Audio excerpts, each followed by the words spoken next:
Welcome to Creative Conversations. I'm Roger Humphrey. In this episode, I'm pleased to welcome Albert Bramante, the founder and CEO of New York City-based Bramante Artists. Albert is a former manager turned agent specializing in actors for theater, television, commercials, and film. With a quarter century of success, he's got great insight into the business. So if you're an aspiring actor, or know one, or simply just curious, you're not going to want to miss this. Hey, before we begin, please hit like, follow, and subscribe, and any other button you happen to see down there. Also, please leave a comment. I'm still trying to convince that stubborn algorithm that people are paying attention. Thanks. And we are welcoming to the show Albert Bramante, the owner of Bramante Artists in New York City. You're a talent agent, as I understand it. Is that correct? That's correct. And thank you, Roger, for having me on. Very welcome. My honor. And I appreciate you taking the time to do this. I really do. Let's talk about now. You focus primarily on actors. Is that correct? Yes, theatrical and commercial in New York City. hmm Okay. So how did you get into that? I got to ask. It's a long story, but I kind of started off as an actor myself. I was interested in the arts a little bit, growing up. I was in a drama club in high school. I took some acting classes in college as electives, and I found it very interesting and fun. And I think it was just more about the creativity aspect of it. And that was so much fun and fulfilling. So I graduated. Now, at this point in my life, when I just received my master's degree, I was really laser focused on just going for a PhD in psychology and not even focusing on show business. So if you told me I'd be working in show business while I was in college, I would have laughed. So So that, you are by training a psychologist. yes. Okay. I'm sorry. I didn't mean to interrupt. Yeah, and like I said, I would have laughed if someone told me to be working in show business, in your life, Uh-huh. because I at that time I didn't know that I would be interested in it or really a pathway to that. So I started after I received my master's degree. I started working in New York City with a couple different nonprofit organizations, especially right around the time of 9/11. And so in these nonprofit organizations, we were kind of helping with like entitlements and helping families who were displaced or who lost loved ones that needed support. And so I found myself in just a company of actors Okay. in New York, and they were all like, "Oh, you should go into acting. You have a great look."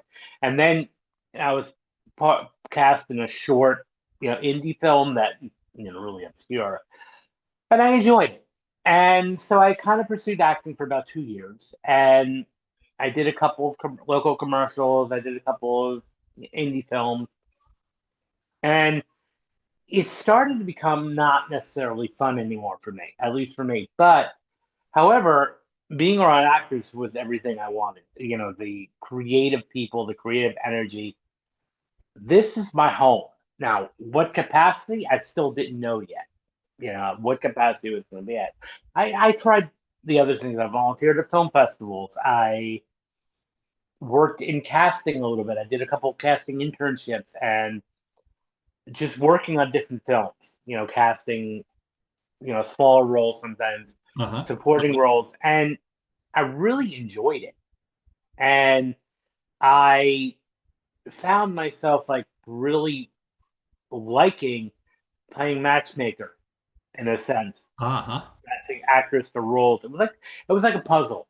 I put pieces together in a puzzle, and it was so much enlightening. I was like, how do I do this? And what do I need to do? And I kept thinking to myself, I always wanted to start a business. I'm like, well, let me try my hand at managing and representing actors.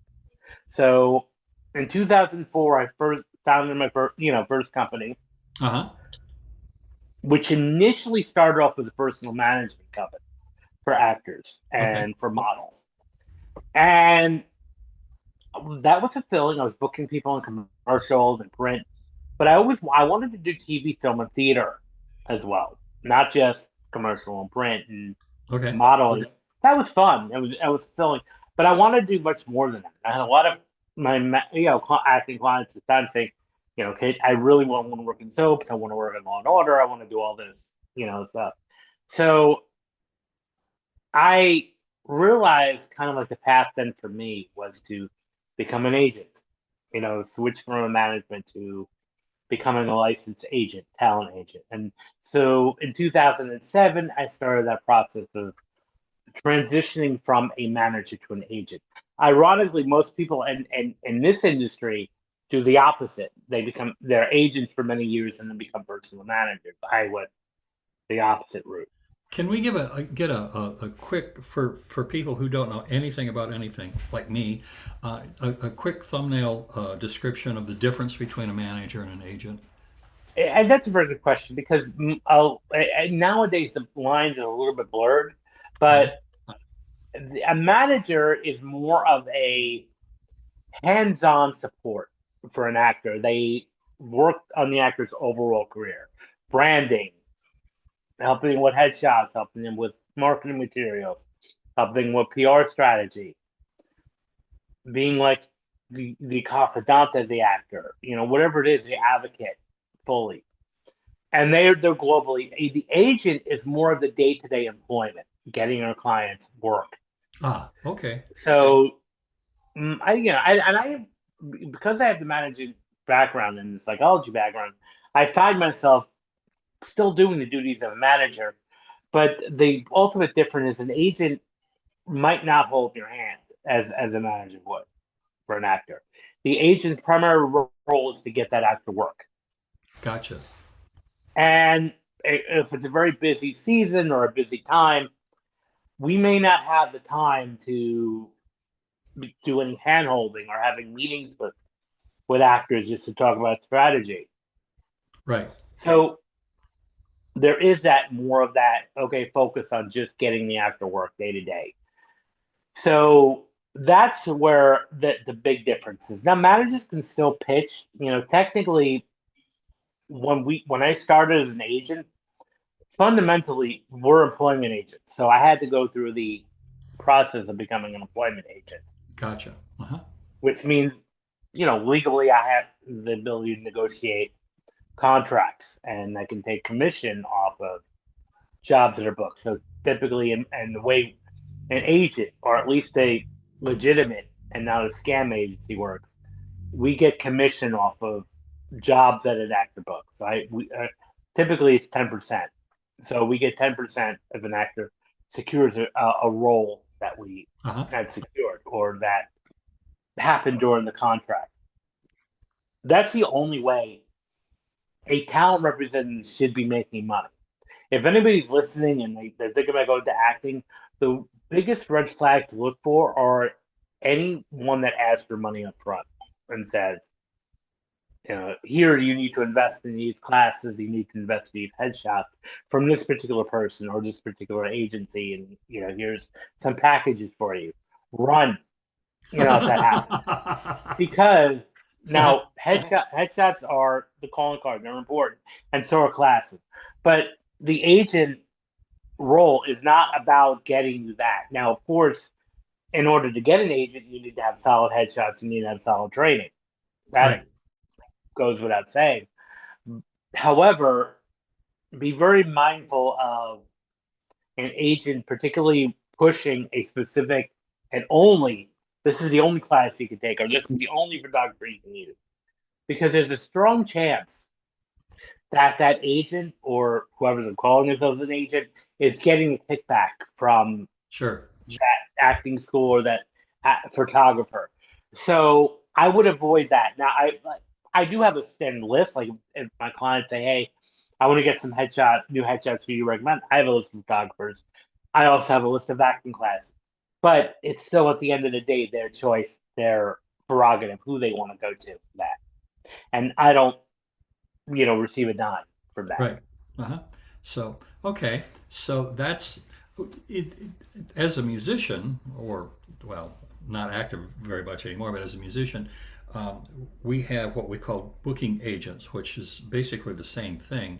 that you're Hmm. talking about, as opposed to it's just a difference of nomenclature. But yeah, the agent would take a percentage, and it's their obligation to find me work because that's the only way they make a living, is if I make a living. Right. So now, Hmm. in their particular case, they have a Rolodex full of people that they can contact. They know different clubs and different. So you must have contacts within the industry, whether it's theater or television Hmm. or what have you.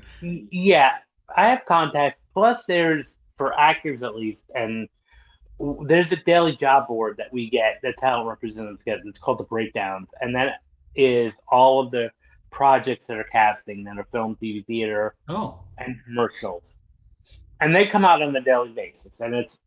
And what we do is we have our talent listed, their headshots, their resume, their reels, and then we submit, pitch their materials for the particular role that's being, that they're searching for. And then, as an agent, of course, we do access the Rolodex. And after I may submit an actor to the proper channels, if the actor is extremely right for that role, I will either pick up the phone or send an email saying, hey, the casting heads up that here's, so and so, and I feel strongly to be right for the role. so if you don't do that every time, then you're taken a little more seriously than if you spam them. Yeah, no, I don't pitch in every time, because the one thing, the way I look at this, an agent's job is to help make directors' jobs a bit easier. I don't want to make it more difficult. Right. That's obviously, and I'm not going to spam them, and otherwise it just becomes, okay, here's this guy again, delete. Here's this guy again, delete. Or I'm not answering this guy's phone call anymore. Right. So it's quality over quantity. If I'm going to pitch an actor, it really has to be right. Because again, my name and reputation are on the line. Right. Right. So how does having a psychology degree, how does that help you in the way you work with your talent or in your sales pitch for that matter? For me, at least working on the talent side, it helps me understand the motivation, the behavior, the underlying reasons. And, I can, if need be, and sometimes this happens, where I become almost the unofficial therapist in a sense, where if Yeah. someone's having a hard time, I can talk them through it, or at least I can understand a lot of quirks that maybe other agents and managers who are not trained may get annoyed by these actors, or may get fed up on certain behaviors. For me, I understand it on a more deeper level, so Uh-huh. I can connect a little bit more in that way. And as far as the sales pitch, I mean, for me, it's about developing relationships. So for me, it's not just, hey, you need to see my client. It's sort of like, okay, let me nurture this a bit.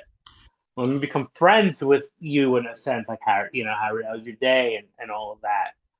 And then, oh, by the way, I have somebody, for this who that yeah, I think would be great, and here's why. So the one thing, especially when we're pitching an actor, I like to have something very specific, not just, hey, they're a great actor. Of course, they would be a great actor. That's why I'm representing them. But what do I have to say? Because they're getting hundreds of submissions a day, Right. and I'm not the only agent submitting. I'm mindful of that. So they're not going to want to hear from me every time for little things. So I try to pick out the best traits for the best actor at the right time, and I go in and out. The one thing I'm very succinct when I pitch. I'm not going to sit and keep, if it's a phone call, I'm not going to keep them on the phone for more than, a minute. I'm not going to keep them in an email, reading an email that's, 3, 4, 5 paragraphs long. They don't have time for that. Right. It's Right. okay. Next, if I can get 10 seconds of their time, I'm happy.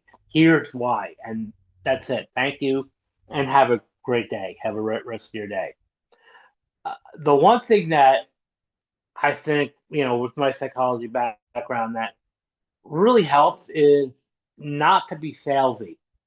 A lot of it's great to be a good closer or great to be a very good Right. Uh-huh. salesperson. And there are a lot of great. I mean, if you go to like the top tier agents, the William Morris and Gersh or all those people that are like really top tier, they're hard when they close. I mean, they're relentless, and that's great. That's not my style. Right. It's good, I think, that you recognize that. Be Yeah, honest to yourself and be honest with your clients. So, and that's one thing too. I'm very transparent with my clients. So when they have a meet, if we're going to talk about like working together, so one of the guarantees I say up front is there are no guarantees. Really, think about it. sure. I'm not here. I'm not going to tell you I'm going to make you a star. I'm not going to fulfill pipe dreams. I'm not going to blow smoke up your, you know what. I'm not going to do that. I'm going to say that we're going to work together and we're going to work hard. And then maybe times we have to modify the way uh, the marketing materials. You have to be open to that. You have to be open to changing your approach as an actor, or maybe getting new headshots if it's not working out, or working out on your overall package a bit, and just being flexible. Like, look, we're going to work together. What I can guarantee you is I'm going to work hard on your behalf. I can guarantee that I'm going to advocate when necessary. But specific outcome, I'm not going to tell you I'm going to get you this amount of auditions. I'm not going to guarantee that I'm going to get you on TV because ultimately, and the reality of this is, even if when I get that appointment, that's all I did. You as the actor, when you go in there, has to deliver. Right. I could be the best friends of a specific casting director. If someone's not a good actor, they're not getting called in. Doesn't matter how. Right. Right. I Yeah. mean, I could be going to lunch with the casting director every day, and you know, know them on a first name basis. If the person's not a good actor, they're not getting called in. It's Right. just that's the reality of business. Because even some actors are good friends with casting directors, and will sometimes complain like, "Why isn't this one calling me?" I'm like, "Well, that's because their friend does not mean that. You're talking a different domain now." Right. Right. I totally get that. So, well, your business has evolved a little bit from 2007 to today, correct? So, Yeah, I like to think so, please. so I mean, you mentioned a moment ago, you used the phrase top tier agencies. Is that a goal for you to become one of those top tier agencies, or? Yes, yes and no. I definitely want to be, I've always strived to be better, and I don't want to lose my soul, and I don't want to sacrifice, the relationship I have with actors and the relationship I have with the industry, and Right. I don't want to kind of sell my soul. So what I mean by that is the top tier agencies very often, and this is what I hear from clients, from actors that even rep by them, is my agent's a jerk. My agent's, they're getting me work. I'm happy, but I'll never go out, go to dinner with them. I'll never be their friend. And Right. of course, that's really not needed. Of course, Of course. this type of a relationship, you don't have to be friends, a buddy buddy relationship. Right. But I can't do that. I can't be that nasty. That's just not in my DNA. So will that prevent me from being a CAA or a William Morris type? I'm not sure. But I also don't want to get so big to the point where I can't manage my team anymore. Because I've also heard a lot of actors who've been signed and picked up by these agencies only to rarely hear from them afterwards. Oh my. Yeah, and excuse me, and these contracts are exclusive, right? Yeah, and I'm exclusive too for at least a year, initially. Like, um, so we work exclusively with actors, so our contract is for 1 year only initially in the beginning, and then of course at the end of the year we can reflect, and the actor and the agent can both decide whether this is a match or thank you, we're gonna move on, nothing personal, and they decide not to renew, which is fine, Right. and and that's one thing I can really pride myself on is I have very good relationships with actors that are not that I'm not representing anymore. some agents may get or managers may get their feelings hurt, like they were just dumped by their client. Uh-huh.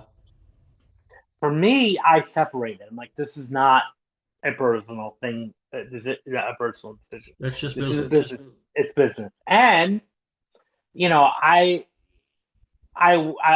root for their success. So again, sometimes what I find it was very interesting is the synergy even helps because sometimes there are clients who come to me saying I haven't gone out at all, these other agents, and now all of a sudden I'm getting them out. And then some clients, and I'll be completely honest, where I may not have had success getting them out, but now they're another agency, and they're thriving and great, and I'm going to be a cheerleader because I feel like at the end of the day, it's about relationships Right. because the way I look at it, and this is what I one of the biggest things I'm always, and I tell my clients this all the time, you don't want to burn bridges because this is a small, as much as it's a lot of actors and it's a big yet small industry. I'll say that. Yeah. Right. It's big, but it's small. So you don't want to burn bridges. And the same thing I go for my even my former clients. I don't want to burn bridges because you could never know. I've had former clients refer new actors to me saying, "Hey, I have this acting colleague. I think they'd be right for it." And I'm great. I'll take a meeting. Sure. And so that's one thing I can pride myself on is I like, and this is where I think my background kind of helps a little bit. Uh-huh. By not taking it personal, looking at it from a business perspective. And even with my clients, like going even a step further, they can apply this with their own auditions. A lot of actors get so wrapped up, and it's because they're passionate, and a lot of times they're empaths, and that's what helps them connect to the character. They take a lot of times the no's personally if they don't get the role. Oh, they don't like me, or the cast director doesn't like me, the producer doesn't like me, the director doesn't like me. And the one thing that I really advocate for is to take yourself out of that equation. It is not personal. It's It's somebody else's just artistic vision. You're either part of it or you're not.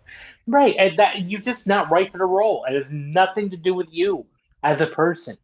So, and that's why I hear a lot of people they hear what I do, or because I work with actors, I'll hear a lot of people say, "Well, I tried acting, I just don't like the rejection," or some people say, "I always want to be an actor, I just don't like the rejection." And the one thing, like the challenge, and maybe this is my psychology background taking, I'm sure it is what if we reframe that as not rejection? Like there's no such thing as rejection. And maybe reframe it as it's more of a gentle reminder that your services are not needed today. Uh-huh. I think And there's also in there somewhere along the line. Um, I've run into it with musicians that have been told for years that they're the best thing ever, kind of thing, and then they find out they're not, and they're just heartbroken, And it's sometimes we all need a little reality check, and yeah, then you either pick up from there and move forward and use that, or you just kind of bail. It's, or you leave. And that's one thing I noticed even with my work with actors. A lot of times what they'll do is they'll go to either a college. Like most actors in New York or LA don't are not from New York or LA. They're usually transplants right, from someplace in the Midwest. So they'll go to college, let's say in Illinois or Texas. I'm using this as an example, and or Michigan, and they go into their theater program, and because it's a small pond, they're cast in everything. They're in right. every play that the college puts on. They're maybe in a local town. They're in every film that's being produced by the student filmmakers, the local filmmakers there. So now, of course, which is great, and that's wonderful. But you're now going to move into a pond which is 10 or even 100 times larger than what your market is. So you're not gonna just go on a couple auditions and immediately land on Broadway.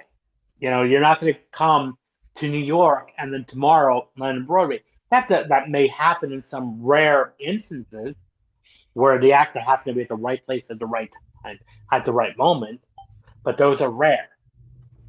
Right. So what advice would you give somebody if they're moving to New York and they want to set the city on fire? Have a plan, a business plan. Plan on, and this may not be the most popular person to this newbie actors. Plan at least a 10 or 20 year plan. Wow. Okay. That's realistic. You need that time to develop a relationship, develop your craft. So what I recommend is saving some income, number one, because unfortunately New York or LA is not cheap, to Right. live. Work on a survival job or work on something, some business or some job. That's why a lot of actors, I mean, it's stereotypical, but a lot of actors work, in serving the catering industry Right. because you need It's to all pay the that's bills. almost a cliche. Yeah, or they work in temp work, or they do office work, or they have their own real estate businesses, Uh-huh. or they work in fitness.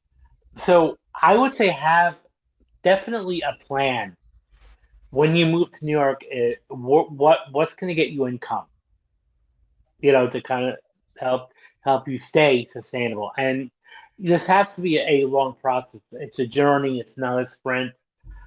It may take a couple of years before you get any traction when you come to New York. So be prepared for that. The bright lights are great. You step onto Broadway, it's so energizing.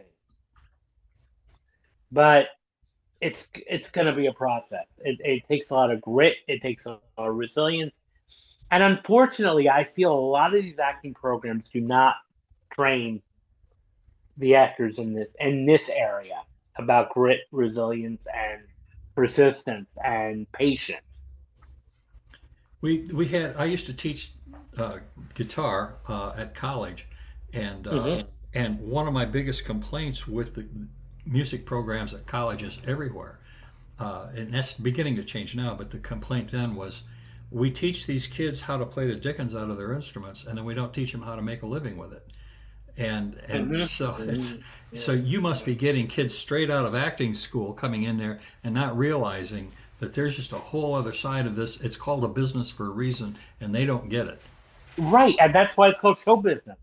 What's the second word in that? Business. Yeah. So And often enough it's the larger of the two. it really is. It really is. So I you're really the CEO of your own company, whether you're a musician, whether you're an actor, you're Exactly. the CEO of your own company. So it has to be treated as such. And what I've been seeing, especially from my many years in the industry, a lot of actors within 1 to 2 years of graduating are not acting anymore. Right. And I'm like, you just spent 80, 1,000, 100,000, $150,000 on a program that you're not using because Right. you didn't have a plan in place and or a realistic understanding of the industry.